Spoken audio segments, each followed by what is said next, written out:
Hey everyone, and welcome to the Dota 2 Builds of the Week, the weekly series where I show you guys top 5 meta builds to help you get started with new heroes in Dota 2. As always, a link to my Twitch is down in the description below, and I invite you to join the action live, as is a link to each of the builds we're discussing today. Also, if you'd like to support the channel and the series, smash that like button because that's all the YouTube algorithm cares about, apparently.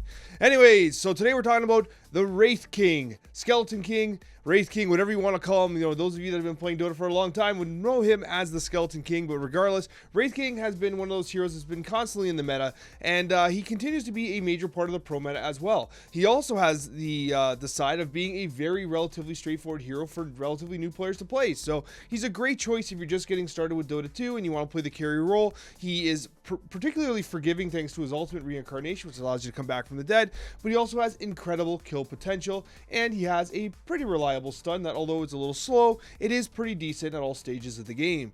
That being said, this is how you actually build Wraith King. So what you're doing here is you're taking some stats up front and you're taking a magic stick. Now I get a lot of questions about this. They're like, Alex, why are you building a magic stick? Well, as I explained in my complete beginner's guide of for Wraith King, which I'll link up above if you're brand new to Wraith King and want a complete breakdown of how to play him, Magic Stick is great on Wraith King because it allows you to get the mana required for reincarnation. If you find yourself in a situation where you don't have the 180 mana to reincarnate during during the laning stage at level 6, 7, and 8, then you could pop your Magic Stick, get to that reincarnation, and then respawn, right? So it's super important to have that burst of mana available on Wraith King.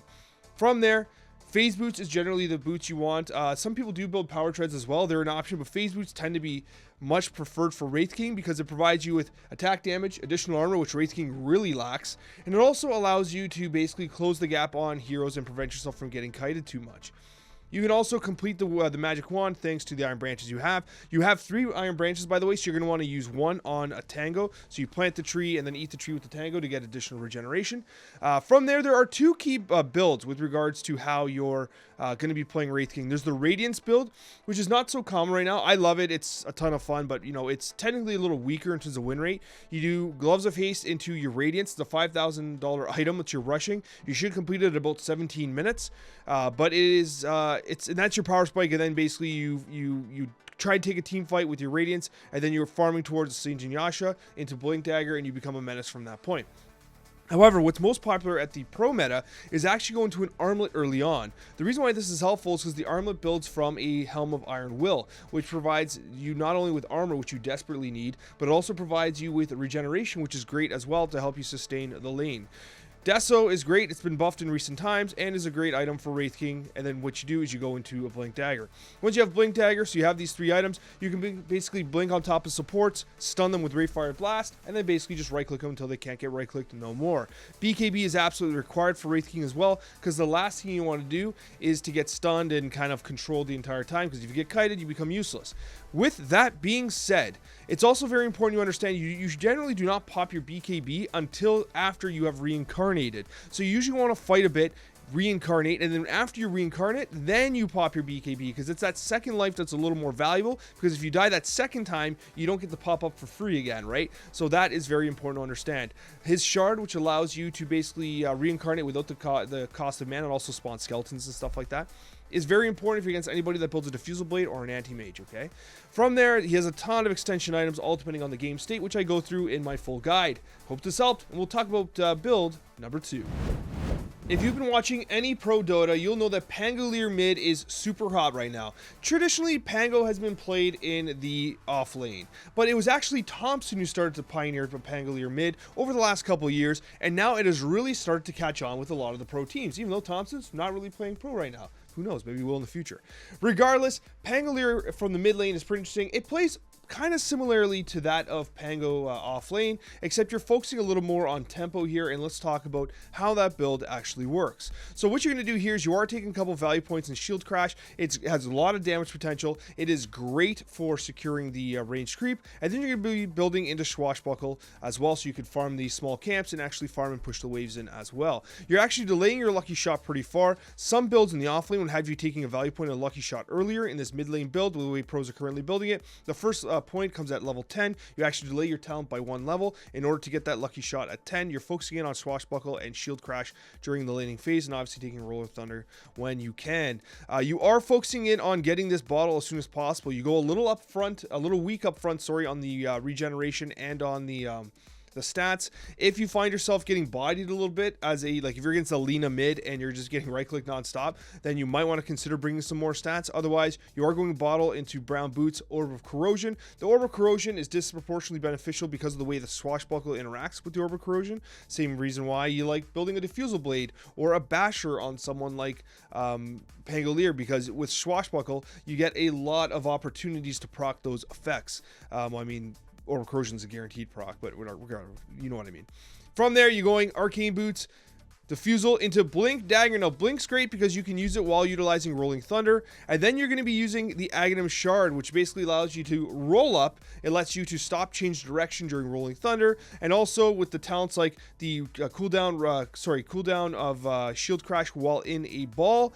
Whenever you're in a ball for roll up or Rolling Thunder, your Shield Crash has a reduced cooldown, which also benefits you from the point of the Aghanim Scepter that basically shoots out swashbuckles whenever you Shield Crash, which is super great. It gives you a lot of team fighting presence. There's a lot of alternate items for him as well, but generally speaking, if you're new to the hero, you're going to want to stick with this main progression and then build into these once you're done, depending on the game situation.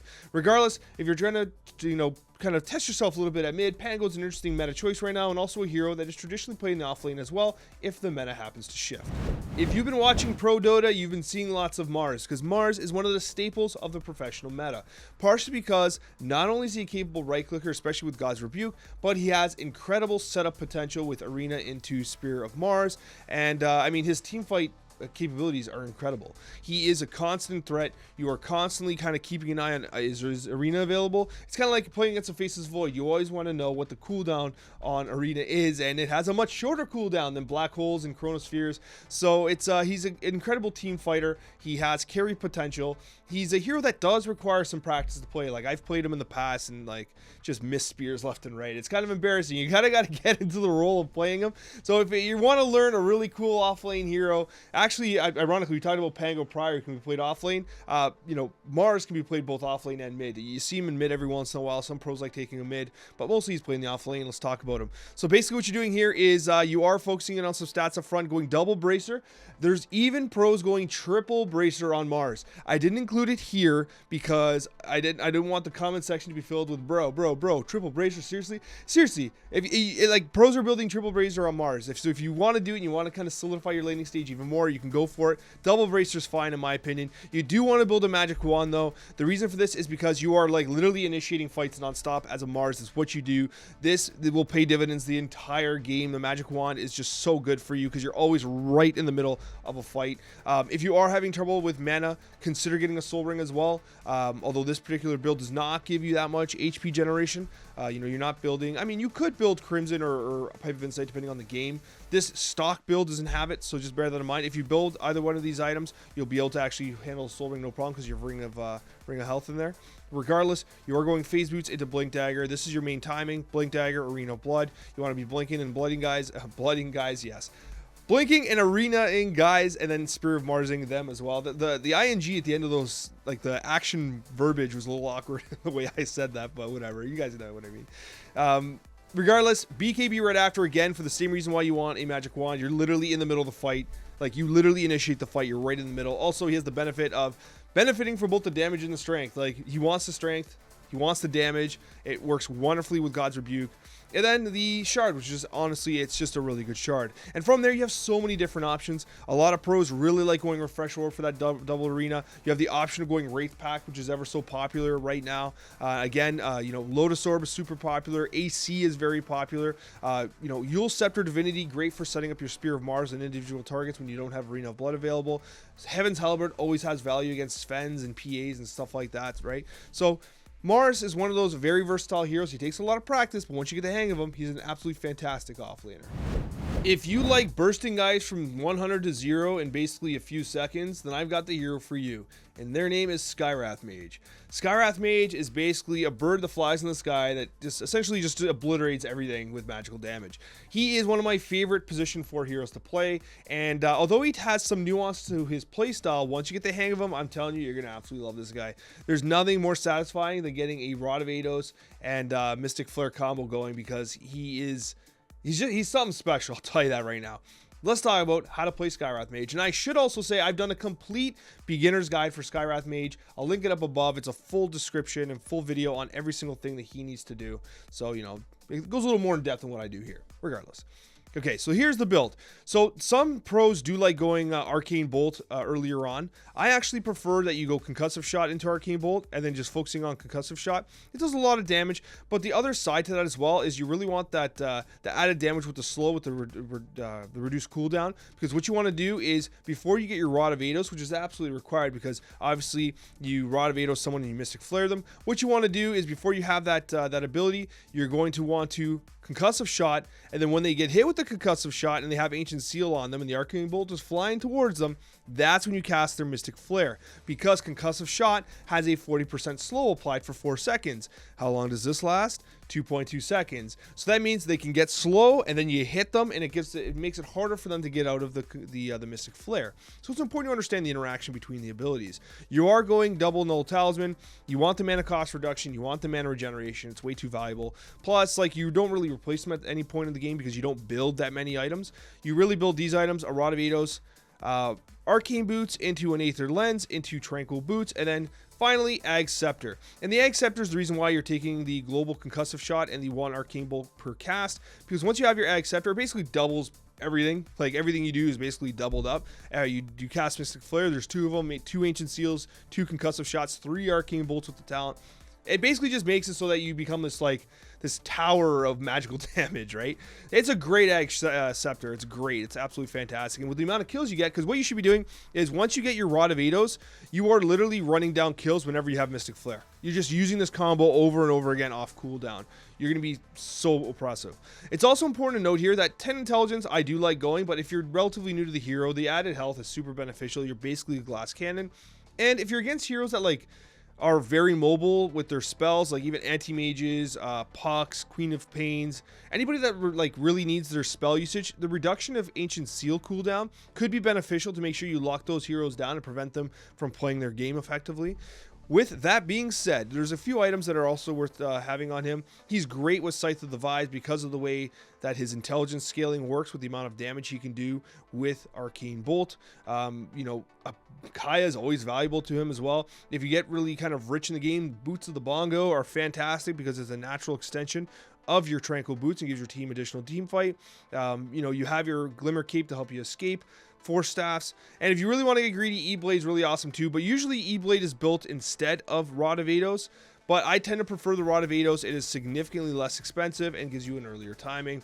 That is essentially how you're playing the modern Skywrath Mage. If you're new to Dota and you want to play some position 5, Jakiro is one of the absolute best heroes you can choose. In fact, he's a hero that unanimously people suggest to new players. He's way better than Crystal Maiden. If anybody tells you to play Crystal Maiden instead of Jakiro, I have beef with that, because Jakiro is so much better for a new player. You have amazing wave clear. You have an inherent stun in Ice Path. You have a defensive ability in Macro Pyre. You have so much versatility, and you're such a good laner. You're slow. You're super slow, but you're super good. And Jakiro is one of those heroes that I really like playing. So let's talk about how to play him. So what you're doing here is you are taking Dual Breath up front.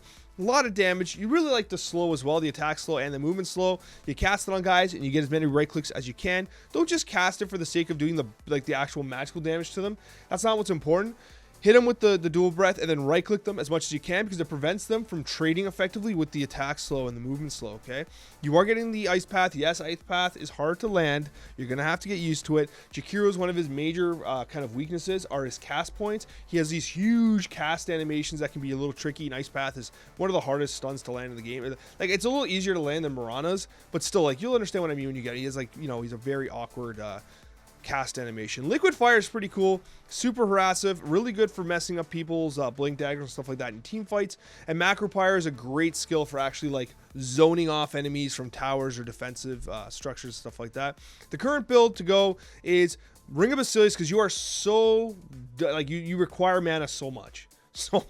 The Ring of Basilius is super valuable. You can even build into a Veil of Discord later on if you wish to go that route. Arcane Boots into Aether Lens. Now, Aether Lens is unique on Jakiro. The reason why, not only does it give you additional cast range, but it actually increases the range of your abilities as well, like the actual effective range. So this is interesting because what happens is your Ice Path, like it goes a little longer. Your Dual Breath goes a little longer. Like you kind of get this added benefit of that additional range. Like your ability to just kind of occupy that additional space via the Aether Lens, which is really valuable. Kind of a unique interaction with Jakiro. And then you have your Tranquil Boots, which is a natural extension because you're getting your Arcane Boots, and then you disassemble your Arcane Boots to finish the Aether Lens. And then you're getting your Eul Scepter. Eul Scepter is a good save for you. It's great against some enemies like Axes and LCs and Legion Commanders, I should say. And then also it's a great setup for Ice Path. You whirl them up in the air, and then as they're landing, you cast your Ice Path under their feet. So when they land in the Ice Path and they get stunned. As long as the Ice Path is there, they get stunned, right? So it's a really good setup if you're trying to learn how to land the Ice Path more effectively. And then you have your traditional support items as required. Now, one thing I will say is really good on Jakiro, and I absolutely love, is Ag Scepter. It basically makes your Macro Pyre way larger. It makes it do pure damage and pure BKBs. And if you're like in low MMRs, people will not even check your items. They won't know you have an Ag Scepter. They'll pop their BKB and they'll stand in the fire, and they will get hit for 100 damage a second, and they won't even know what's happening. It happens all the time. Like I'm literally in like the mid range of like basically the upper average middle range of MMR, and like literally I'll play Jakiro and I'll build Ag Scepter. No one checks my inventory, and they'll just stand there and die. It's like I'm like, come on, like that is literally like brand new player type stuff, but people don't check, man. People don't check. It's crazy because they'll sit in the fire and they'll die. So it's one of those things that like his Ag Scepter has a lot of utility. He's just a lot of fun. Jakiro's great. So if you are new to the game, you're going to definitely want to check him out. Thanks for watching, and a very special thank you to all of our wonderful subscribers. We'll see you in the next Dota 2 video.